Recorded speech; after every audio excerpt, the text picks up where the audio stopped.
तो फिल्म की शुरुआत में हम ईवा को देखते हैं।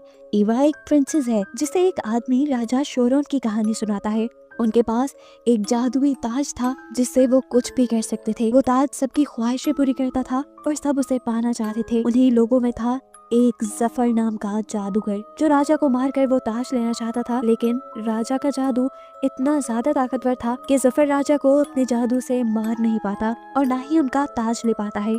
इसलिए गुस्से में अब वो राजा को श्राप यानी कर्ज दे देता है कि तुम हजारों सालों तक अकेले रहोगे और तुम्हें देखने वाला हर आदमी पत्थर का हो जाएगा। ईवा को इस सब पे यकीन नहीं था। तब उस आदमी ने कहा, नहीं प्रिंसेस, ये सारी बातें सच हैं और राजा शेरोन के जादुई ताज की मदद से आप अपने डैड को भी ठीक कर सकते हैं जो काफी अर्से से बहुत ज्यादा बीमार थे। सीन कट होकर अब हमें एक मार्टिन नामी आदमी को दिखाया जाता है। वो अंधा है, देख नहीं सकता, लेकिन बहुत अच्छा लोहार है। राजा के सभी सिपाहियों के हथियार वो खुद बनाता है। अभी वो हथियार ही बना रहा था कि एक आदमी ने आकर उससे पूछा, क्या राजा किसी जंग की तैयारी कर रहे हैं? तभी मार्टिन की मॉम यहाँ आई और बोली, नहीं, राजा तो बीमार है। राजा का सलाहकार राजा के खिलाफ ही जंग की तैयारी कर रहा है। बेईमान है वो राजा की सल्तनत पर कब्जा करना चाहता है। यहीं पर दोबारा हम ईवा को देखते हैं जो अपने डैड के पास आई थी। अपने डैड से कहती है, मैं जान गई हूँ आपके इलाज का एक तरीका है, मैं जरूर शेरोन का ताज लेकर आऊंगी जिससे आप ठीक हो जाएंगे। तब राजा ने उससे कहा, नहीं मेरा बच्चा, ये सब कहानियाँ हैं, यहाँ पर कोई शेरोन नहीं और ना ही कोई जादुई ताज है। तुम बस किसी राजा को ढूंढो जिससे तुम शादी कर लो और फिर वो मेरी ये सारी सल्तनत संभाल ले। उसकी ये बात सुनकर ईवा दुखी होकर यहाँ से जाने ही वाली थी कि तभी उसे होजो ने रोक लिया, राजा का सलाहकार, जो ईवा को बताता है कि राजा शेरोन की कहानी बिल्कुल सच है। राजा शेरोन के महल तक जाने का रास्ता एक मैप में आपके डैड ने सबसे छुपा कर रखा है। असल में सभी राजा शेरोन के ताज को ढूंढने के लिए गए थे, लेकिन जो भी किया आज तक वो वापस नहीं आया। इसीलिए आप राजा डरते हैं कि वहाँ कोई न जाए, लेकिन अगर आपके भाई होते तो वो जरूर राजा के लिए ये खतरा मोल ले लेते। ईवा ने उसकी बातों को मान लिया, ये सोचे बगैर कि वो कोई चाल भी चल रहा होगा। रात होने पर ईवा ने राजा के कमरे से नक्शा चुरा लिया और अपने घोड़े पे सवार हो गए यहाँ से बाहर निकल गई राजा शेरोन के ताज को लेने के लिए। बाहर जाने से पहले ईवा ने बहुत बड़ा गाउन पहन लिया था। इस गाउन की वजह से सिपाही ईवा को पहचान नहीं पाए। वो चोर समझ के ईवा को रोकने लगे, लेकिन ईवा अपने घोड़े से सबको धकेलते हुए यहाँ से निकल गई। वो जो ये सब देख रहा था उसने ईवा को रोका नहीं और उसके यहाँ से जाते ही राजा को जाकर उसने ये खबर दे दी कि ईवा यहाँ से भाग गई है शाही राजा शेरोन का ताज लेने के लिए। ये सुनकर राजा डर गए और राजा ने उसे कहा, जाओ सारे सिपाहियों को भेजो फौरन मेरी बेटी को ढूंढने के लिए। मुझे मेरी बेटी जिंदा सलामत वापस चाहिए। जिस पर होजो बोला, ऐसे तो मुमकिन नहीं, यहाँ मुझे किसी को भी हुक्म देने की अथॉरिटी नहीं है। अगर आप मुझे यहाँ का राजा बनाए तो मैं आपकी बेटी को ढूंढने का काम कर सकता हूँ। राजा जो अपनी बीमारी से पहले ही परेशान थे, अपनी बेटी की जुदाई का गम वो बर्दाश्त नहीं कर सकते थे, इसीलिए उन्होंने तब तक के लिए होजो को बादशाह बना दिया जब तक शहजादी यानी ईवा वापस लौट कर नहीं आती। ये सुनकर होजो बहुत ज्यादा खुश हो गया क्योंकि उसका प्लान सही से काम कर गया था। वैसे भी राजा शेरोन के महल से आज तक कोई वापस नहीं आया था। वो ईवा को तलाश करवाने के लिए भी किसी को नहीं भेजता क्योंकि अब उसे ईवा की जरूरत ही नहीं थी। होजो अब अपने कमरे में जाकर अपने जादुई शीशे में किसी से बात करता है, जिससे उसने बताया कि अब राजा ने मुझे यहाँ का नया राजा बना दिया है। मैं जल्द ही यहाँ की दूसरी सल्तनतों पर भी हमला करके उन सबको भी अपना बना लूंगा और फिर पूरी दुनिया पे राज करूंगा। देखना, राजकुमारी राजा शेरोन के महल जा रही है, वो तुम्हारे करीब से होकर गुजरेगी, उसे कभी वापस आने के लायक न छोड़ना। उनकी ये बात खत्म हो जाती है और दूसरी तरफ हमें दोबारा मार्टिन को दिखाया जाता है जो इस वक्त जंगल में था। अंधा होने के बावजूद भी वो बड़े अच्छे से सारे काम कर रहा था और अब वो एक क्रिसमस ट्री लेकर घर आता है जहाँ उसकी मॉम उसे डांटती भी है, तुम क्यों रोज रोज इतने खतरों में चले जाते हो। तब मार्टिन कहता है, मॉम आप फिक्र ही ना किया करें, मैं सारे काम कर सकता हूँ। बेशक मेरी आंखें नहीं, लेकिन मेरी बाकी सब सेंसेस ज्यादा काम करती हैं। वो क्रिसमस ट्री लेकर आया था क्योंकि आने वाले दिनों में क्रिसमस आने वाला था और वो इस ट्री को खुद सजाना चाहता था। अभी ये लोग बात ही कर रहे थे कि दिखाया गया कि ईवा भी इनके शहर में पहुंच गई। ईवा को अपनी पुरानी तलवार की धार लगवानी थी। जब उसने लोगों से किसी लोहार के बारे में पूछा तो लोग उसे मार्टिन के घर ले गए। मार्टिन उसके करीब जाता है और उससे पूछता है, मैं आपकी क्या मदद कर सकता हूँ। ईवा कहती है, मुझे अपनी तलवार की धार लगवानी है और अपने घोड़े की नाल भी डलवानी है। मार्टिन ने कहा, जब तक मैं ये सब करूँ आप मेरी मॉम के पास ठहर सकती हैं। ईवा उसकी बात मानते हुए उसके घर का दरवाजा नॉक करने लगी। वो औरत जैसे ही बाहर निकली तो खुशी से हाँप गई। वो ईवा को पहचान गई थी। एक प्रिंसेस को अपने घर देखकर वो इतना कंफ्यूज हो गई कि उसे समझ नहीं आया क्या करे। उसने प्रिंसेस को अपने घर पर बिठाया और अपने घर पर बनी हर चीज उसके सामने रख दी। ये लोग बातें करने लगे। कुछ ही देर में मार्टिन उसकी तेज हुई तलवार उसके पास ले आया और यहाँ बातों ही बातों में ईवा ने इन दोनों को बताया कि वो शेरोन के महल की तरफ जा रही है। ये सुनकर मार्टिन की मॉम बहुत ज्यादा डर गई और बोली, आप इतना खतरा मोल क्यों ले रही हैं? आज तक कोई भी वहाँ से नहीं बच के आया। जिस पर ईवा ने कहा कि मुझे अपने डैड को किसी भी हाल में ठीक करना है और ये खतरनाक कदम अब मुझे उठाना ही होगा। मार्टिन की मॉम जानती थी कि ईवा उसकी बात नहीं मानेगी, तो तब उसने ईवा से कहा कि आप आज रात यहीं पर गुजार लें, रात को इतना खतरनाक सफर ना करें, सुबह होने पर अपना सफर कंटिन्यू कर लीजिएगा। उसके कहने पर ईवा सोने के लिए चली गई और कुछ देर बाद मार्टिन ने अपनी मॉम से कहा, मॉम मैं भी प्रिंसेस ईवा के साथ जाऊंगा। ये सुनकर उसकी मॉम ने कहा, बेवकूफ तो नहीं हो गए, इतने खतरे में मैं तुम्हें नहीं जाने दूंगी। तब मार्टिन ने कहा, मॉम हम प्रिंसेस को भी अकेले जाने तो नहीं दे सकते ना। मार्टिन को जिद करता देखकर उसकी मॉम को कुछ समझ नहीं आई और उन्होंने मार्टिन की चाय में सोने की दवाई मिलाकर उसे पिला दी। सुबह देर से मार्टिन की आंख खुली और जब उसने अपनी मॉम से ईवा के बारे में पूछा तो उसे पता चला कि ईवा तो सुबह होते ही निकल गई थी। मार्टिन को शक हो गया था कि उसकी मॉम ने ही उसके साथ की चाल चली है। अब यहाँ करीब उसे प्रिंसेस की खुशबू आ रही थी। खुशबू का पीछा करते हुए वो एक जगह पर पहुंचा तो वहाँ प्रिंसेस का रुमाल था। वो जब रुमाल पकड़े बैठा था तो तब उसकी मॉम ने कहा, मार्टिन क्या आज तुम्हें कोई काम नहीं करना, ऐसे क्यों बैठे हो? अपनी मॉम की बात सुनते हुए वो लकड़ियाँ काटने लगा, लेकिन उसे ऐसा एहसास हो रहा था कि जैसे प्रिंसेस का घोड़ा या प्रिंसेस करीब ही है। उसकी सोच बिल्कुल ठीक थी। कुछ ही सेकंड्स में प्रिंसेस का घोड़ा यहाँ आ गया, जिसे देखकर मार्टिन समझ गया कि जरूर प्रिंसेस किसी खतरे में है, तभी घोड़ा अकेला वापस आया है।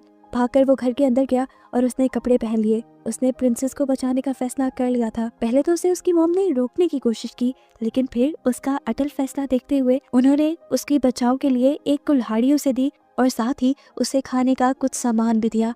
और फिर मार्टिन चला गया प्रिंसेस को बचाने के लिए। घने जंगलों से होता हुआ आखिर वो उस एरिया में पहुंच ही गया था जहां से आगे वो लंबी पहाड़ियां शुरू होती थी, जिसके पीछे था शेरोन का महल। ये घोड़ा अब आगे नहीं जा रहा था। तब उसे अपनी मॉम की बात याद आई कि वो जगह इतनी खतरनाक है कि वहाँ जानवर भी जाने से डरते हैं। अब वो समझ गया था कि ये घोड़ा आगे नहीं जाएगा, आगे का सफर उसे अकेला ही तय करना पड़ेगा। अपनी कुल्हाड़ी से रास्तों को जांचते हुए वो एक दरवाजे तक पहुंचा, जिसके अंदर की तरफ एक छोटी सी सड़क और एक और दरवाजा था। वो दरवाजा शेरोन की शक्ल का बना हुआ था और शेरोन की मूर्ति के कान में एक गॉब्लिन यानी एक बोना बैठा था, जो मार्टिन को देखते ही समझ आता है कि मार्टिन अंधा है और उसे बेवकूफ बनाने के लिए बोलता है, मैं यहाँ का गार्ड हूँ, तुम मुझे कुछ दिए बगैर यहाँ से आगे नहीं जा सकते। मार्टिन कंफ्यूज हो गया और बोला, मैं तो एक आम सा लोहार हूँ, मेरे पास तुम्हें देने के लिए कोई सिक्का नहीं। तब गॉब्लिन ने पूछा, तुम्हारे इस बैग में क्या है? वो बोला, बस खाने पीने की चीजें। जिसे देखकर गॉब्लिन के मुंह में पानी आ गया। एक बन मार्टिन अब थोड़ी दूरी पे रख देता है ताकि उसे गार्ड उठा ले। उसे नहीं पता था कि ये गॉब्लिन है। गॉब्लिन ने जब ये बन टेस्ट किया तो उसे बहुत मजे का लगा और लालच में वो अब मार्टिन के बैग में घुसने लगा। आवाजों से मार्टिन समझ गया कि यहाँ पे कोई है और उसने जल्दी से गॉब्लिन को पकड़ भी लिया। इतने छोटे से को पकड़कर वो हैरान था। मार्टिन ने उसे कहा, इतने छोटे हो, कितना बड़ा झूठ बोल लेते हो और चोरियां भी कर लेते हो। तब गॉब्लिन ने कहा, असल में मुझे बहुत भूख लगती है और जंगल में कई दिनों तक खाने को नहीं मिलता, इतना अच्छा खाना है कैसे छोड़ दूं? ये सुनकर मार्टिन हंसा और मार्टिन ने उसे एक और बन दे दिया। खुश होकर गॉब्लिन ने भी उसकी मदद करने का फैसला किया और उसे बताया, मैं जानता हूँ तुम प्रिंसेस को ढूंढते हुए यहाँ आए हो, रास्ते में चलते हुए तुम्हें एक विच यानी एक डाइन मिलेगी, वो तुम्हारी मदद करेगी और तुम्हें प्रिंसेस तक पहुंचने में आसानी हो जाएगी। लेकिन हाँ, याद रखना उस विच के चुंगल में ना फंस जाना और अगर विच तुम्हें अपने घर ले गई तो उसकी बिल्ली को जरूर अपने साथ ले लेना। उसकी ये बातें सुनने के बाद मार्टिन अब अपने सफर को कंटिन्यू कर देता है और हम देखते हैं कि गॉब्लिन अभी भी उसका पीछा कर रहा था, सिर्फ उसके खाने के लिए। चलते हुए मार्टिन के रास्ते में आ जाती है एक नदी, जिसका अंदाजा उसे अपनी कुल्हाड़ी से हुआ था।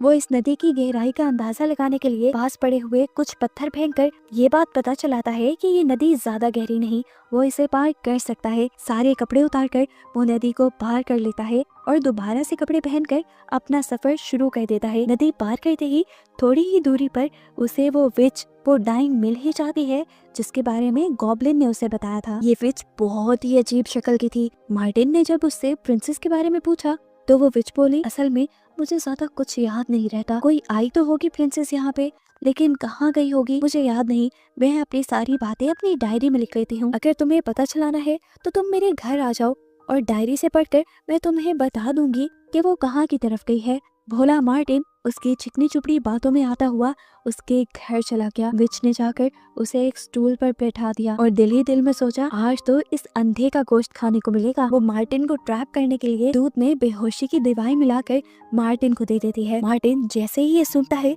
तो उसे गड़बड़ महसूस हो जाती है और गॉब्लिन की सारी बातें भी याद आ जाती हैं कि गॉब्लिन ने कहा था इस बुढ़िया से होशियार रहना। अब उसने अपना दिमाग लगाया और विच से बोला कि मुझे बाहर से आवाजें आ रही हैं, शायद बाहर तुम्हें कोई बुला रहा है। विच भागती हुई बड़ी तेजी से बाहर गई कि आज तो एक और शिकार भी मिल गया। उतने में ही पीछे से मार्टिन ने विच के दूध के साथ अपना दूध बदल दिया और जब विच वापस आई तो वो बोली, बाहर तो कोई भी नहीं था, तुम्हें वहम हुआ होगा, चलो जल्दी से, शाबाश अब दूध पी लो। मार्टिन ने भी दूध पी लिया और फिर बेहोशी का नाटक करने लगा क्योंकि वो जानता था कि ऐसे विच नहीं मानेगी। विच अब खुशी खुशी आग जलाने लगी कि वो मार्टिन को पका लेगी, लेकिन इतने में खुद ही बेहोश हो गई। उसे जब होश आया तो मार्टिन ने उसे उबलते हुए पानी के ऊपर लटकाया हुआ था। वो बोला, बताओ मुझे प्रिंसेस के बारे में, नहीं तो मैं तुम्हारा अभी सूप बना दूंगा। विच डर गई और उसने सच सच मार्टिन को बता दिया कि प्रिंसेस किस रास्ते पर गई थी। इसके बाद वो विच बोली, मुझे नीचे तो उतारो, लेकिन मार्टिन उसे उतारे बगैर वहाँ से चल पड़ा।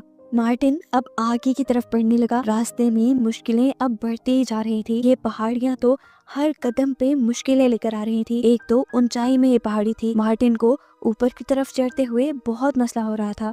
अब यहाँ गॉब्लिन उसकी मदद करने के लिए बोला, जिस पहाड़ी पे तुम चढ़ रहे हो ना, ये बहुत पतली है, अगर तुम गिर गए तो फंस जाओगे, निकलना आसान नहीं होगा। पर मार्टिन हिम्मत करता रहा। कुल्हाड़ी से ऊपर की ऊंचाइयों का अंदाजा लगाते हुए वो ऊपर की तरफ चढ़ता रहा। पीछे से विच ने भी पास पड़ी एक कुल्हाड़ी को उठाया और अपनी रस्सी को तुड़वाकर आजाद हो गई। उसने फौरन शीशे में किसी से बात करना शुरू की। यह और कोई नहीं बल्कि होजो ही था, जिसे उसने बताया कि मुझे लगता है अब तुम्हारा कर्ज टूट जाएगा। होजो बोला, क्या बकवास कर रही हो, तुम जानती हो वो कर्ज मैंने ही दिया है।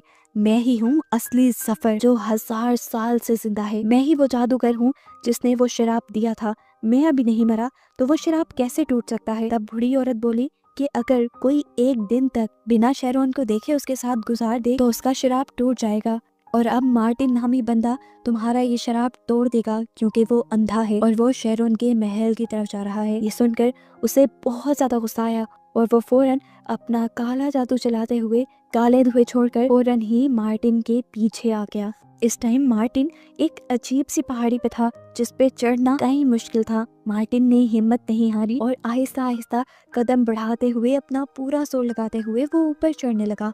इस अंधे को ऊपर चढ़ता देखकर सफर यानी होजो हैरान परेशान हो गया और उसने अपने जादू से पहले यहाँ गॉब्लिन को पत्थर बना दिया जो उसे देख सकता था और मार्टिन की मदद कर सकता था, और फिर उसने मार्टिन को भी पहाड़ी से नीचे गिरा दिया इससे पहले कि वो जमीन से टकरा जाता और उसे कुछ हो जाता। होजो यानी जादूगर सफर गॉब्लिन की आवाज में उससे कहता है, तुम नीचे गिरने वाले थे और मैंने अपने जादू से तुम्हें बचा लिया, शुक्र करो मेरा। मार्टिन उसका शुक्रिया अदा करता है। गॉब्लिन की आवाज में ये जादूगर दोबारा उससे कहता है कि जब तक राजा शेरोन जिंदा है उसका श्राप भी जिंदा रहेगा। तुम अगर वहाँ जाकर राजा शेरोन को मार दोगे तो उसका श्राप खत्म हो जाएगा। तुम राजकुमारी को भी बचा लोगे और राजा को भी। ये सुनकर मार्टिन ने उसे इस मर्तबा भी मशवरा देने के लिए शुक्रिया किया और दोबारा अपना सफर शुरू कर दिया। आखिरकार वो इतनी तंग और मुश्किल पहाड़ी के ऊपर चढ़ ही गया जिसके आगे फाइनली उसे राजा शेरोन का खंडर महल मिल ही जाता है। अंदर जाने पर हर चीज पत्थर की बनी हुई थी क्योंकि इन चीजों को राजा शेरोन ने देख लिया था। यहाँ पर बहुत से लोग भी पत्थर की मूर्ति बने हुए थे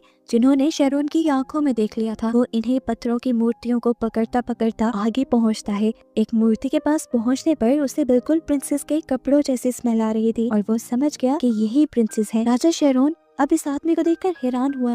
वो कई मर्तबा राजा शेरोन की तरफ मुंह कर चुका था और राजा उसे देख भी चुका था, लेकिन फिर भी वो पत्थर का नहीं बना। दुखी शेरोन हैरान होकर उससे पूछता है, तुम पत्थर के क्यों नहीं बने अभी तक? मार्टिन बताता है, क्योंकि मैं अंधा हूँ तो मैं देख नहीं सकता। मैं यहाँ पर तुम्हारा श्राप तोड़ने के लिए आया। शेरोन भी 1000 साल से इस तन्हा लाइफ से तंग आ चुका था।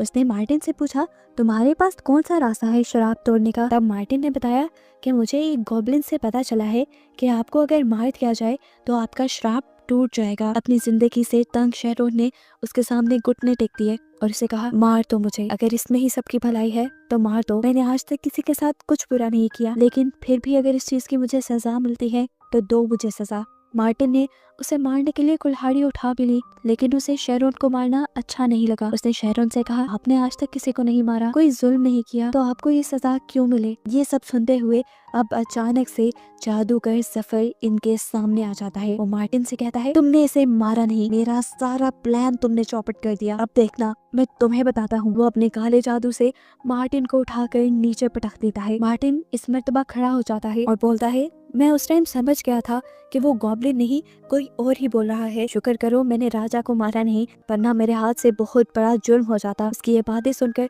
जादूगर को एक और मर्तबा गुस्सा आया और उसने मार्टिन को अपने काले जादू में जकड़ लिया। जब मार्टिन बिल्कुल मरने के करीब था तो जादूगर ने उसे दोबारा जमीन पर फेंक दिया और बोला कि मैं तुम्हें तड़पा तड़पा कर मारूंगा। तड़पते हुए मार्टिन के पास शेरोन ने उसकी ही कुल्हाड़ी फेंकी। कुल्हाड़ी को अपने पाँव के पास लगते ही मार्टिन समझ गया कि उसे क्या करना है। यहाँ जादूगर भी एक ही बार में अब मार्टिन को मारने की तैयारी कर रहा था और ये बात उसने मार्टिन से कह भी दी इससे पहले कि वो अपना जादू करता और मार्टिन को मार देता। एकदम से मार्टिन कुल्हाड़ी उठाकर घुमाते हुए उसके सीने में फेंक देता है, जिससे सफर का काला जादू यहीं पर भस्म होने लग जाता है। इसके बाद करीब जाकर मार्टिन उसके सीने से जैसे ही कुल्हाड़ी निकालता है तो जादूगर मर जाता है और काला धुआं चारों तरफ फैल जाता है। उसकी बॉडी भी काले धुएं में मिल जाती है और यहाँ पर एक छोटा सा चूहा रह जाता है जो यहाँ से भागने की कोशिश कर रहा था। लेकिन तभी मार्टिन की बिल्ली जो मार्टिन विच के घर से लेकर आया था वो उस चूहे को पकड़कर खा जाती है और ऐसे